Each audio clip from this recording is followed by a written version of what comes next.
بسم اللہ الرحمن الرحیم۔ الصلاۃ والسلام علیکہ یا رسول اللہ وسلم علیکہ یا حبیب اللہ۔ سامعین محترم، پیش خدمت ہے سفرنامہ لبیک از ممتاز مفتی، قسط نمبر 30۔ عظیم ترین انسان۔ مدینہ منورہ سے میری عقیدت بہت پرانی تھی۔ محمد صلی اللہ علیہ وآلہ وسلم سے میرا جذبہ احترام اسلام کی وجہ سے نہ تھا، اس لیے نہیں کہ وہ رسول اللہ صلی اللہ علیہ وآلہ وسلم تھے، بلکہ اس لیے کہ وہ عظیم ترین انسان تھے۔ اس زمانے میں انگریزی زبان میں کوئی ایسی کتاب دستیاب نہ تھی جو اسلام یا محمد صلی اللہ علیہ وآلہ وسلم کا حقیقت پسندانہ جائزہ پیش کرتی۔ البتہ ایسے ہندو اور عیسائی مصنفوں کی کتابیں ضرور ملتی تھیں جو اسلام کے خلاف تعصب کی وجہ سے مشہور تھے، جو اسلام دشمنی میں پیش تھے۔ یہ اس دور کی بات ہے کہ جب میں ریوولٹ کی عمر میں تھا، جب مذہب میرے نزدیک اپاہج کے لیے ایک سہارا تھا، اندھے کے لیے راستہ تلاش کرنے کی لاٹھی تھی۔ جب میں نہ تو اندھا تھا نہ اپاہج، جب میں سب کچھ جانتا تھا، سمجھتا تھا، ان دنوں مجھے ایسی کتابوں کی تلاش تھی جو اسلام کے عیب گنواتی تھی۔ اس سے مجھے عجیب سی تسکین ہوتی تھی۔ میں نے ایسی کئی ایک کتابیں پڑھی تھیں، سمتھ اور ڈی این سین، لاجپت رائے، ایڈورڈ گہن، باڈلے، سٹینلے پال۔ یہ سب مصنف اسلام کے خلاف زہر افشانی کرنے میں لذت محسوس کرتے تھے، لیکن نہ جانے بات کیا تھی کہ وہ سب یک زبان ہو کر محمد صلی اللہ علیہ وآلہ وسلم کی تعریف کرنے پر مجبور تھے۔ یا اللہ، تیرا یہ بندہ کتنا عظیم انسان ہوگا کہ دشمن بھی اس کی تعریف کرنے پر مجبور ہیں۔ کوئی کہتا ہے انہوں نے کبھی جھوٹ نہ بولا تھا، کوئی کہتا ہے ان کے قول و فعل میں تضاد نہ تھا، کوئی کہتا ہے انہوں نے سب امتیازات مٹا دیے، کوئی کہتا ہے وہ گھر کا کام اپنے ہاتھ سے کرتے تھے، جھاڑو دیتے، دودھ دوتے، کپڑوں میں پیوند لگاتے، چولہے میں آگ جلاتے۔ لیکن کئی دن ایسے بھی آتے جب اس عظیم انسان کے گھر چولہے میں آگ نہیں جلتی تھی۔ ان تعصب بھری تحریروں کے دھویں سے حضور کی منور کرن ابھری اور میرے ذہن پر چھا گئی۔ پھر سال ہا سال بعد میرے دوست ایم بی خالد نے مجھے مثبت مطالعے کی طرف مائل کر دیا۔ ایم بی خالد۔ ایک روز میں خالد سے ملنے گیا تو میں نے دیکھا کہ اس کے پلنگ پر سرہانے تلے ایک ضخیم کتاب پڑی ہے۔ میں نے پوچھا، کیا یہ تمہاری بیڈ بک ہے؟ خالد نے جواب دیا، یہ میری سب کچھ ہے، بیڈ بک ہے، حدیث ہے، قرآن ہے، سب کچھ ہے۔ میں نے اس کتاب کو کھول کر دیکھا، وہ حضور صلی اللہ علیہ وآلہ وسلم کی سوانح تھی۔ یہ تو حضور صلی اللہ علیہ وآلہ وسلم کی سوانح ہے، میں نے کہا۔ یہ وہ کتاب ہے، خالد نے کہا، جس نے پھر سے مسلمان بنایا۔ خالد بچپن سے ہی مذہب کا دیوانہ تھا، بچپن سے ہی اسلام اس کا اوڑھنا بچھونا تھا۔ پھر اسے ایک راہبر مل گیا۔ یہ راہبر صوم و صلاۃ کے پابند تھے، ان میں ہر وہ خوبی موجود تھی جو ایک صالح مسلمان میں ہونی چاہیے۔ ان کے زیر اثر خالد کے جذبہ اسلام میں مزید رنگ پیدا ہوئے۔ ان فوان شباب میں اس نے داڑھی رکھ لی۔ صوم و صلات کی پابندی کے علاوہ اس نے اسلام کی تبلیغ کرنی شروع کر دی۔ پھر ایک روز نہ جانے کس ضرورت کے تحت دروازہ کھٹکھٹائے بغیر اپنے مصالح رہبر کے کمرے میں جا داخل ہوئے۔ وہاں اس نے اپنے رہبر کو ایسے عالم مصروفیت میں پایا کہ اس کے ذہن کا فیوز اڑ گیا۔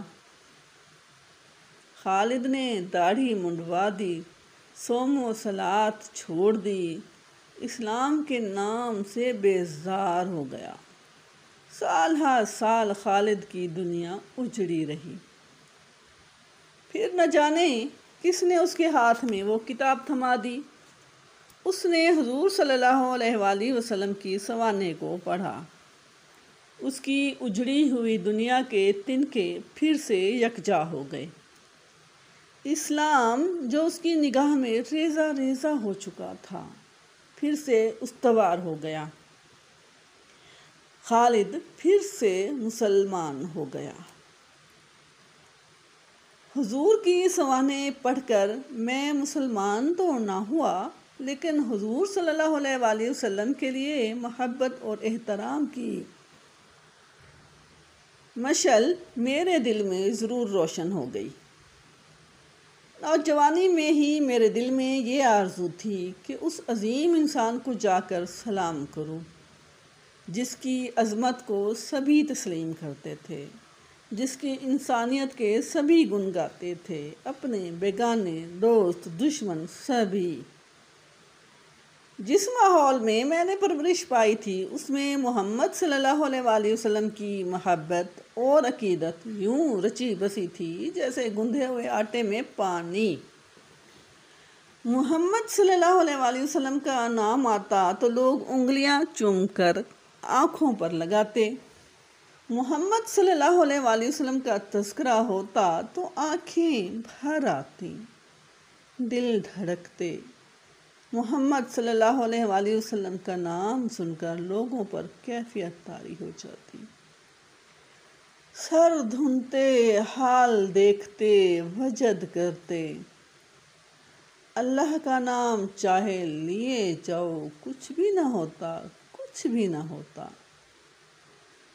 ان دنوں میں محسوس کرتا تھا کہ میں واقعی محمدن ہوں، مسلم نہیں، کیونکہ مجھے محمد صلی اللہ علیہ وآلہ وسلم سے لگاؤ ہے، اسلام سے نہیں۔ اس میں میرا قصور نہیں تھا، برِ صغیر کے سبھی مسلمانوں کو محمد صلی اللہ علیہ وآلہ وسلم سے محبت تھی۔ یہ وہ دن تھے جب مسلمانوں کے جذبے کا یہ علم تھا کہ خدا اگر محمد کو پیدا نہ کرتا، خدا اگر محمد کو پیدا نہ کرتا، قسم ہے خدا کی خدائی نہ ہوتی۔ پاکستان۔ پھر قیام پاکستان کے بعد میرے دل میں حضور اعلیٰ صلی اللہ علیہ وآلہ وسلم سے ایک نیا رشتہ ابھرا۔ اس رشتے کی نوید سب سے پہلے بھائی جان محمد بٹ صاحب نے دی۔ جان محمد بٹ میرے اولین اور بنیادی رہبر ہیں۔ وہ بات بات پر فرمایا کرتے، مفتی جی آپ پاکستان کا غم نہ کھائیں، پاکستان جس نے بنایا ہے وہ خود اس کی رکھوالی کریں گے۔ آپ صرف اس بات کا خیال رکھیں کہ آپ کا کوئی قول یا فعل ایسا تو نہیں جو پاکستان کے لیے باعث نقصان ہو۔ ایک روز میں نے بھائی جان سے پوچھا، میں نے کہا پاکستان کے محفوظ ہونے کے متعلق آپ اتنے وثوق سے کیسے بات کر سکتے ہیں؟ بھائی جان نے فرمایا، ہمارے سرکار قبلہ ان بزرگوں میں سے تھے جو قیام پاکستان کے لیے کام کرنے پر مامور تھے۔ ہمیں علم ہے کہ پاکستان کے سر پر حضور اعلیٰ صلی اللہ علیہ وآلہ وسلم کا ہاتھ ہے۔ اس روز میں نے ایسے محسوس کیا جیسے پاکستان کے توسط سے میں حضور اعلیٰ صلی اللہ علیہ وآلہ وسلم کے قدموں میں جا بیٹھا ہوں۔ پھر جب میرا تبادلہ کراچی ہو گیا اور وہاں میں قدرت اللہ سے متعارف ہوا اور ہم دونوں آپس میں ملنے لگے، تو جھنگ کے ایک بزرگ کا خط موصول ہوا۔ لکھا تھا، ان دنوں جن صاحب سے آپ ملنے لگے ہیں ان کو ہمارا سلام دیجیے۔ چند ایک ماہ بعد جھنگ کے ان بزرگ سے ملاقات ہوئی تو میں نے ان سے پوچھا کہ جن صاحب سے میں ملنے جلنے لگا تھا ان کو خصوصی سلام بھیجنے کی کیا وجہ تھی؟ انہوں نے فرمایا، وہ صاحب حضور اعلیٰ کے ادنا غلام ہیں، اس لیے۔ ادنا غلام، ادنا غلام، ادنا غلام، بات میری سمجھ میں نہیں آئی۔ جھنگ والے بزرگ نے فرمایا، سرکار اعلیٰ کی شان نرالی ہے، غلاموں میں جتنا ادنا اتنا ہی عرفہ۔ اس وقت میں نے یہ محسوس کیا کہ جیسے حضور اعلیٰ صلی اللہ علیہ وآلہ وسلم کے پاؤں میری آنکھوں کو چھو رہے ہوں۔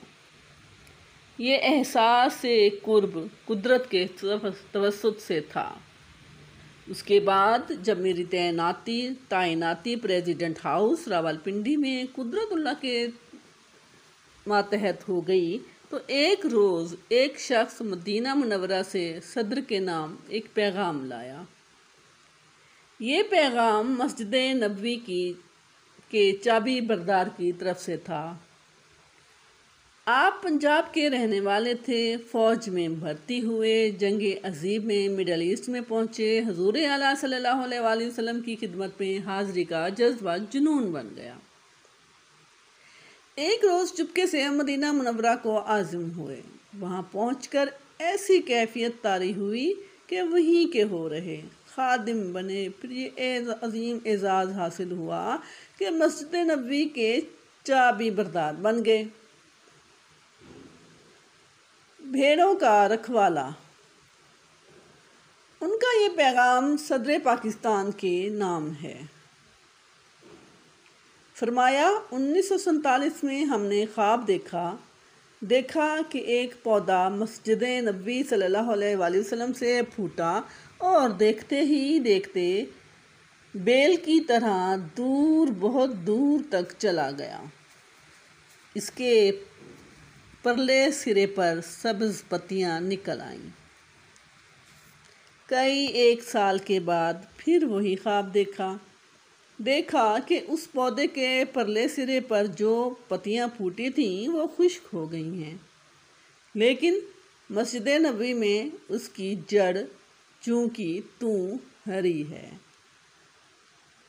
کئی ایک سال کے بعد اب پھر وہی خواب دیکھا ہے، پرلے سرے کی خشک پتیاں پھر سے ہری ہو رہی ہیں۔ مبارک ہو۔ فرمایا، صدر پاکستان کو ہمارا پیغام دینا، کہنا، بھیڑوں کا رکھوالا خود چھاؤں میں نہیں بیٹھتا۔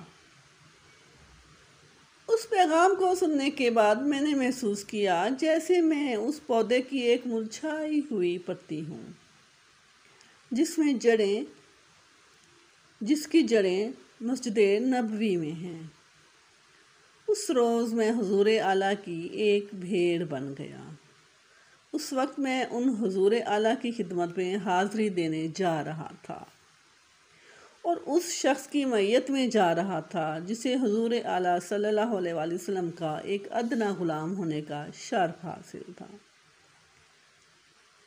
چاہیے تو یہ تھا کہ جذبے کی شدت سے میرا سینہ پھٹ جاتا، جسم کی پھپھوندیاں اڑ کر سڑک پر بچھ جاتی، مٹی میں جذب ہو جاتی اور پھر صدیوں اس راہ پر جانے والوں کے قدم چومتا رہتا۔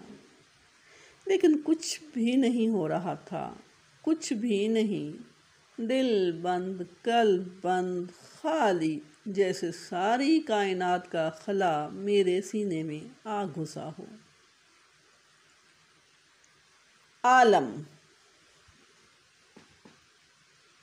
اس خلا کی وجہ سے میں شرمندگی محسوس کرنے لگا۔ احساس شرمندگی بڑھتا گیا، حتیٰ کہ وہ اس قدر بڑھ گیا کہ میں نے جھوٹ موٹ سوچنا شروع کر دیا کہ میں مدینہ منورہ میں حاضری دینے کے جذبے سے سرشار ہوں۔ میں تو ہمیشہ سے حضور اعلیٰ صلی اللہ علیہ وآلہ وسلم کا دل دادا رہا ہوں، ہمیشہ سے۔ میری اس منافقت پر میرے روبرو ایک چہرہ ابھرا۔ اخ تھو کی آواز سنائی دی۔ میرے منہ پر تھوک کا ملبہ آ گرا اور میں نے محسوس کیا جیسے میں عالم تھا۔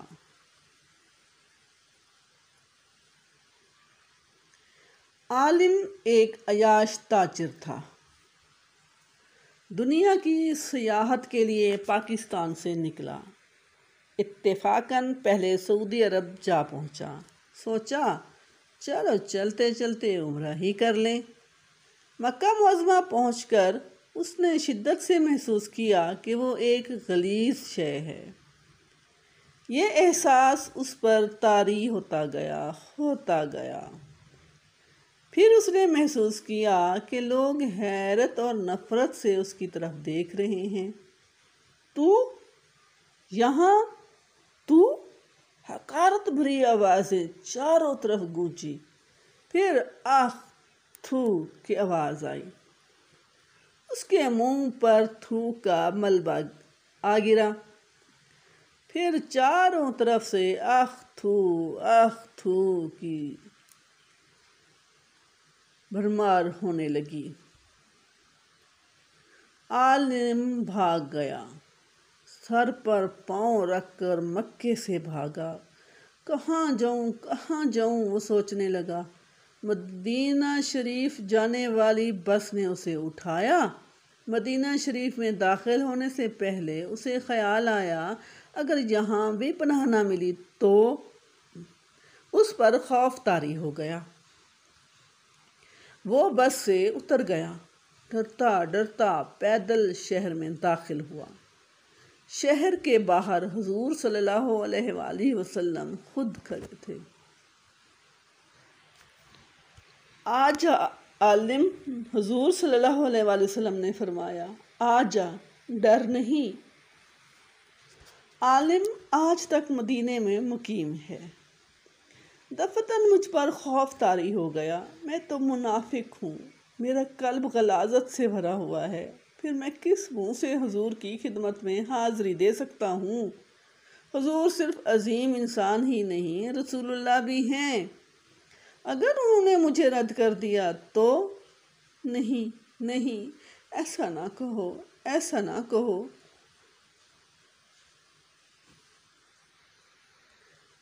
حمیدہ کور میری منتیں کرنے لگی۔ حمیدہ کور۔ حمیدہ ایک خوبصورت نوجوان لڑکی تھی۔ ابھی وہ 10 سال کی تھی کہ تقسیم ہند عمل میں آ گئی۔ سکھوں کے جتھے نے ان کے گاؤں پر حملہ کر دیا۔ جاتے ہوئے حملہ آور سکھ حمیدہ کو اپنے ساتھ لے گئے۔ وہاں پہنچ کر حمیدہ کور بن گئی۔ پھر 3 سال کے بعد وہ سکھ کی بیوی بنا دی گئی، لہنا سکھ کی بیوی بنا دی گئی۔ اس کے گھر 2 بچے ہوئے۔ اس کے باوجود وہ گھر حمیدہ کا گھر نہ بنا۔ ان بچوں کی ماں نہ بن سکی۔ لہنا سکھ کی والہانہ محبت اسے اپنا نہ سکی۔ دن رات، صبح شام وہ اللہ سے دعا کرتی، یا اللہ مجھے اس کال کوٹھڑی سے نکال۔ پھر حالات نے ایسا رخ پلٹا کہ ہندوستان پولیس حمیدہ کو بھارت سے لا کر پاکستان چھوڑ گئی۔ بڑی مشکل سے اسے ماں باپ کا گھر مل گیا۔ لیکن ماں باپ نے اسے حقارت سے ٹھکرا دیا۔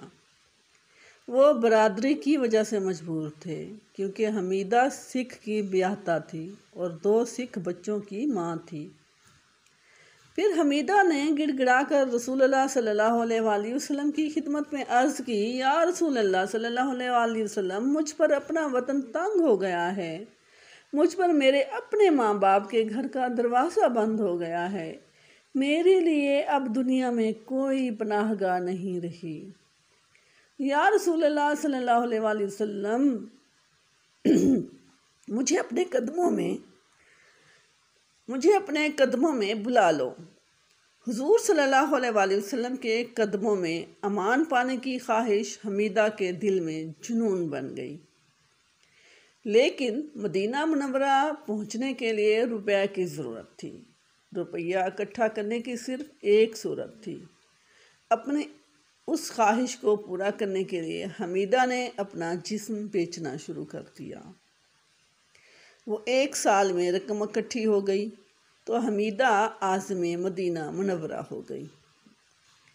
جب حمیدہ مدینہ منورہ کے قریب پہنچی تو اس کے دل پر وحشت طاری ہو گئی، دہشت طاری ہو گئی۔ دفعتاً اسے خیال آیا کہ وہ تو حرام کی کمائی سے وہاں پہنچی ہے، وہ کس منہ سے مدینہ میں داخل ہو سکتی ہے، ناپاک جسم لے کر کس طرح مسجد نبوی میں حاضری دے سکتی ہے۔ روتے روتے حمیدہ کی گھگی بندھ گئی۔ اسی حالت میں حمیدہ کی آنکھ لگ گئی۔ حضور صلی اللہ علیہ وآلہ وسلم خود تشریف لائے۔ فرمایا، اٹھو حمیدہ، ملال نہ کرو، دیکھو تو تمہارا جسم کتنا پاکیزہ ہے۔ حمیدہ نے دیکھا، اس کا جسم منور تھا۔ پھر وہ جاگی تو اس نے اپنے آپ کو مسجد نبوی میں پایا۔ حمیدہ آج تک مدینہ میں مقیم ہے۔ حمیدہ کی بات سے میرے دل میں اطمینان سا پیدا ہو گیا۔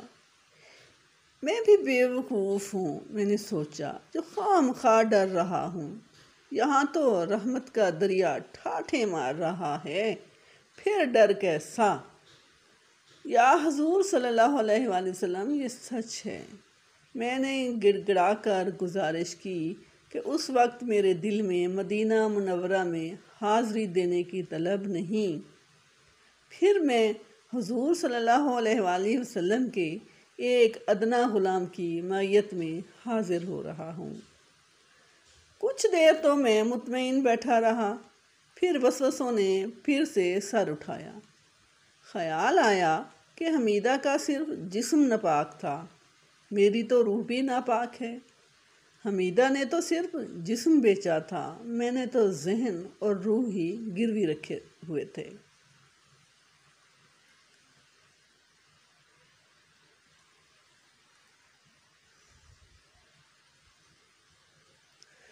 جی سامعین محترم، ابھی لبیک سفر نامہ جاری ہے۔ انشاءاللہ تعالیٰ اگلی قسط کے ساتھ پھر حاضر ہوں گی۔ جاتے جاتے آپ سے التماس کروں گی کہ آپ نے ابھی تک یہ چینل سبسکرائب نہیں کیا تو سبسکرائب کر کے گھنٹی کا بٹن دبا دیجیے۔ شکریہ۔ اللہ حافظ۔ پاکستان زندہ باد۔